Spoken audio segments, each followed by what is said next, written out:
women deserve respect. Blessed Joel, let's go reggae.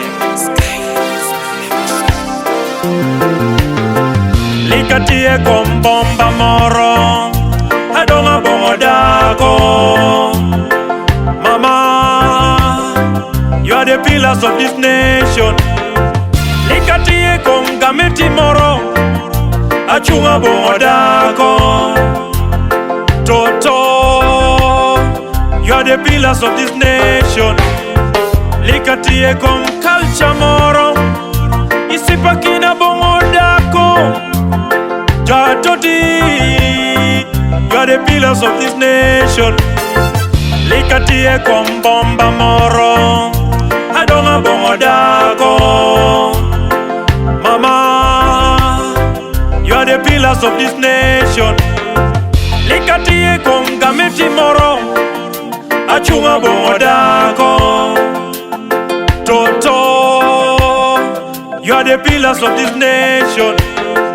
Likatie kom culture moro, isipakina bongo dako. Jatoti, you are the pillars of this nation. Dako ka onyomo tenge, wielika wili turgi. Echane, ekelo dongo turgi. Dako ka onyomo tenge, wielika wili turgi.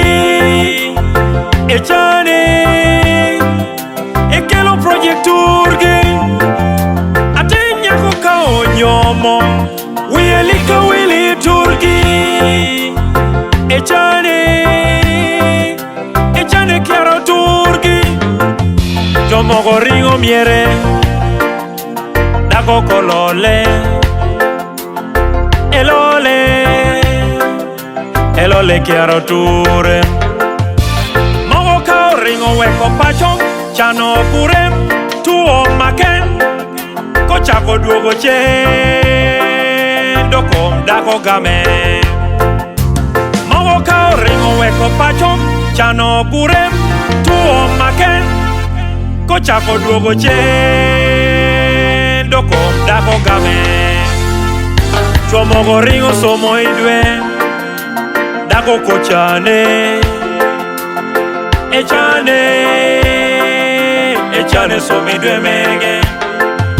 Chomogo luoro pito idwe, kogirgi yoti center. Dako kochane, echane pito idwe mege.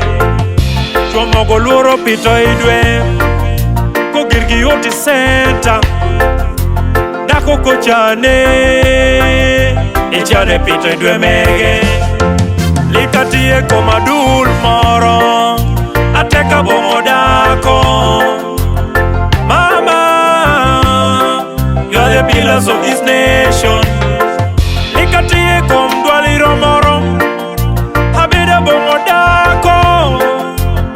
Mothers, you are the pillars of this nation. Likatie komedili moro, achunga bongo dako.